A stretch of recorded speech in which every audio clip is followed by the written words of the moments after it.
Hello everyone, তোমরা কেমন আছো? আশা করছি সকলেই খুব ভালো আছো। আমিও কিন্তু খুব ভালো আছি। তো আজ সকালবেলা একদম রেডি হয়ে নিয়েছি আর তোমাদের সঙ্গে দেখা করতে চলে এসেছি। সকালবেলা রেডি হয়েছি এই কারণে, কেন কি আজকে আমাদের কল্যাণীতে বনগাঁ লোকসভার ভোট 20 তারিখ। তো এখানে আমাদের হচ্ছে গিয়ে ভোট রয়েছে। তো আমার মদনপুরে শ্বশুরবাড়ি, কিন্তু আমার বাপের বাড়িতে হয়েছে আমার এখনও পর্যন্ত ভোট রয়েছে। তো ট্রান্সফার করা হয়নি, ওর জন্য আমি যাব কল্যাণীতে ভোট দিতে। তো ওর জন্যই হচ্ছে সকালবেলা ঘুম থেকে করে সমস্ত রকম কাজবাজ সেরে হয়ে গেছি রেডি। তো রেডি হয়ে হচ্ছে গিয়ে এখন ব্লগটা স্টার্ট করলাম। তো এবার বেরিয়ে পড়বো। তো চলো বেরিয়ে যাওয়া যাক। তো ফাইনালি আমি আর বান্টিবাবু হচ্ছে গিয়ে বেরিয়ে পড়েছি। আর চারিদিকে হচ্ছে গিয়ে মানে ভোটের একটা মশরুম রয়েছে। এত সকালবেলায়, তখন প্রায় হচ্ছে গিয়ে 5:45 মতন বাজে, তাই মানে ভীষণ গরম লাগছিল। আর মানে রাস্তা দিয়ে যেতে ভীষণ ভালো লাগছিলো গাড়ি করে, যেহেতু সকালবেলায় রাস্তাঘাট ফাঁকাই ছিল। মানে ভোটেরও গরম রয়েছে আর এদিকে প্রকৃতিরও মানে গরম রয়েছে, কিন্তু তার মধ্যে দিয়েও বেশ ভালো লাগছিলো। দুইজনে অনেক দিন পর একসাথে এরকম সকালবেলায় বেরিয়েছি। তো ফাইনালি হচ্ছে গিয়ে চলে এসেছিলাম বাবার বাড়িতে। তো বাবার বাড়িতে যেহেতু ভোট রয়েছে এখনও পর্যন্ত, তোমাদের বললাম, তো এখানেই হচ্ছে কি ভোটটা আমার দিতে হবে। তো একটুখানি বসে টসে এখন একটু চা টা খেলাম, মা চা বানিয়ে দিল। এবার হচ্ছে গিয়ে আমি আস্তে আস্তে রেডি হব, আমি আর আমার মা। মানে একদম সকাল সকাল 8টা সাড়ে 8টার মধ্যে এখন বেরিয়ে পড়বো ভোট দিতে। কেন কি ভোট বলে কথা, দিতে তো হবেই, নিজের গণতান্ত্রিক অধিকার এটা। আর হচ্ছে কি যত বেলা হবে তত ভিড় বাড়বে, আর হয়তো ঝামেলারও একটা ভয় থাকতে পারে। যদিও বা আমাদের কল্যাণীতে কোনো সমস্যা হয় না, তবুও মানে একটু ভয় ভয় তো লাগেই। যাই হোক, এখানে আমি আর মা রেডি হয়ে গেছি, দেখতেই পাচ্ছ।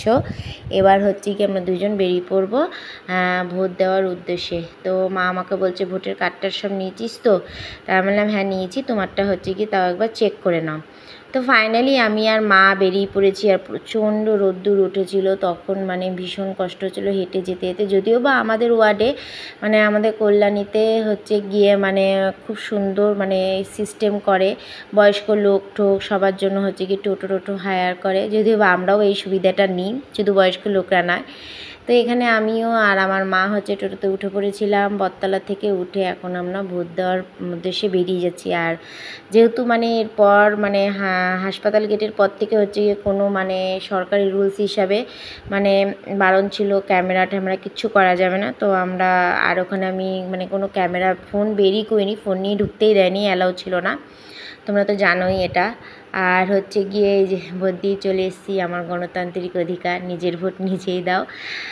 আর হচ্ছে গিয়ে এখানে ঘেমে একদম ভূত হয়ে গেছিলাম। একবারে বাড়িতে এসে তোমাদের সাথে হচ্ছে গিয়ে শেয়ার করলাম। তারপর এখানে আমি ফ্রেশ ট্রেশ হয়ে নিয়ে বসে পড়েছিলাম সকালে টিফিন খেতে। তখন হচ্ছে কি 9টা পুরোপুরি বাজেনি, মানে ভিড় ছিল না, গেছি আর এসছি, বেশি সময় লেগেনি। আর যেহেতু টোটো করে গেছি, টোটো করে এর মধ্যেই মানে এত বিদ্যুৎ চমকা ছিল, তার মধ্যে দিয়েই হচ্ছে গিয়ে মুষলধারে বৃষ্টি নেমে গেছিলো। ভীষণ ভালো লাগছিলো, মানে অনেক দিন পর আবার বৃষ্টি হয়েছে। বেশ একদম মানে ভোটের গরম সঙ্গে মানে প্রাকৃতিক গরম দুটোই হচ্ছে গিয়ে একদম ঠান্ডা হয়ে গেছিলো। ভীষণ ভালো লাগছিলো, মানে এত আরাম লাগছিলো, বলে না প্রকৃতির কাছে সবাইকে হার মানতে হবে, ওরকম ব্যাপার আর কি। তো এখানে হচ্ছে কি দেখতেই পাচ্ছ, মা আজকে হচ্ছে গিয়ে পাকাল মাছ রেখেছে। আর পাকাল মাছ খেতে আমরা বড্ড ভীষণ ভালোবাসি, আমরা সবাই খেতে ভালোবাসি। তো মা যে পাকাল মাছটা একদম কষা কষা রান্না করবে। তো রান্নাবান্না কমপ্লিট হয়ে গেছিলো, আমার স্নান টান করে হচ্ছে গিয়ে একদম খাওয়ার সময় তোমাদের সঙ্গে আবার দেখা হচ্ছে। তো এখানে হচ্ছে গিয়ে দেখতে পাচ্ছ আমি দুপুরে খাওয়ারে নিয়েছি সাদা ভাত, কলমি শাক ভাজা, বেগুন ভাজা, আর নিয়েছিলাম 2 পিস পাকাল মাছ ভাজা। আমি মাকে বলেছিলাম আমার জন্য 2 পিস ভাজা রাখতে, এর আগে কোনোদিনও খাইনি, ফার্স্ট টাইম খাবো।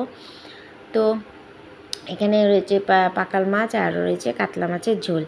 আর তারপর হচ্ছে গিয়ে সন্ধ্যাবেলায় চলে এসেছিলাম বাড়িতে, নিজের বাড়িতে এসে একদম মানে হচ্ছে গিয়ে মানে সারাদিন আজকে হচ্ছে কি মানে কীরকম জানি গেল।